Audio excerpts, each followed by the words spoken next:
लोग आपके अपमान के बारे में हमेशा बात करेंगे।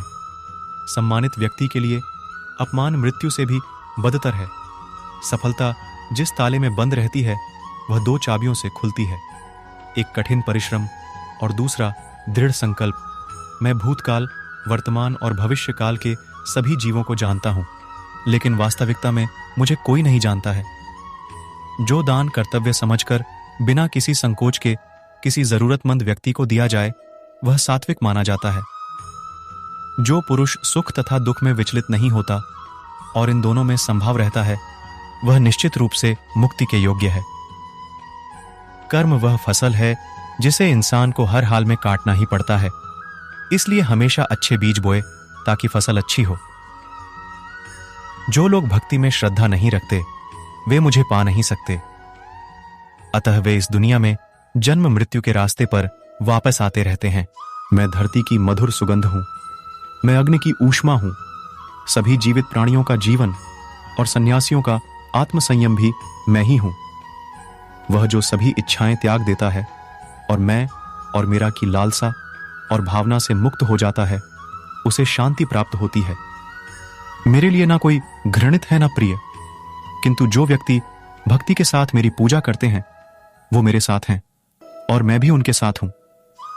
मनुष्य को जीवन की चुनौतियों से भागना नहीं चाहिए और न ही भाग्य और ईश्वर की इच्छा जैसे बहानों का प्रयोग करना चाहिए। मनुष्य को परिणाम की चिंता किए बिना, लोभ लालच बिना एवं निस्वार्थ और निष्पक्ष होकर अपने कर्तव्यों का पालन करना चाहिए।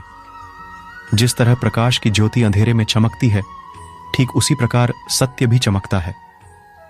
इसलिए हमेशा सत्य की राह पर चलना चाहिए। जिस मनुष्य के अंदर ज्ञान की कमी और ईश्वर में श्रद्धा नहीं होती, वो मनुष्य जीवन में कभी भी आनंद और सफलता को प्राप्त नहीं कर पाता। जब जब इस धरती पर पाप, अहंकार और अधर्म बढ़ेगा तो उसका विनाश कर धर्म की पुण्य स्थापना करने हेतु मैं अवश्य अवतार लेता रहूंगा। वह व्यक्ति जो अपनी मृत्यु के समय मुझे याद करते हुए अपना शरीर त्यागता है वह मेरे धाम को प्राप्त होता है और इसमें कोई संशय नहीं है। जन्म लेने वाले के लिए मृत्यु उतनी ही निश्चित है जितना कि मृत होने वाले के लिए जन्म लेना।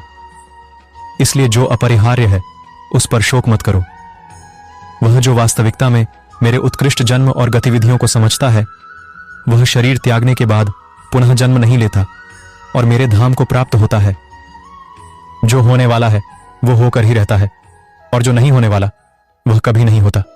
ऐसा निश्चय जिनकी बुद्धि में होता है उन्हें चिंता कभी नहीं सताती है। अपने परम भक्तों जो हमेशा मेरा स्मरण या एक चित्त मन से मेरा पूजन करते हैं, मैं व्यक्तिगत रूप से उनके कल्याण का उत्तरदायित्व लेता हूं। जो कोई भी व्यक्ति जिस किसी भी देवता की पूजा विश्वास के साथ करने की इच्छा रखता है, मैं उस व्यक्ति का विश्वास उसी देवता में दृढ़ कर देता हूं।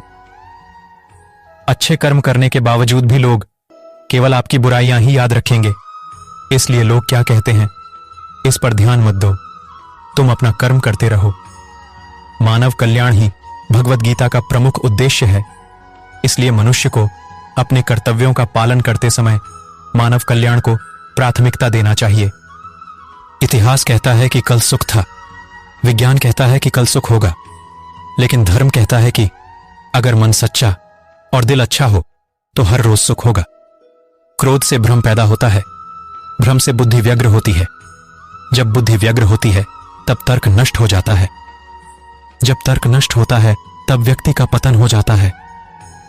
अपने आप को ईश्वर के प्रति समर्पित कर दो, यही सबसे बड़ा सहारा है।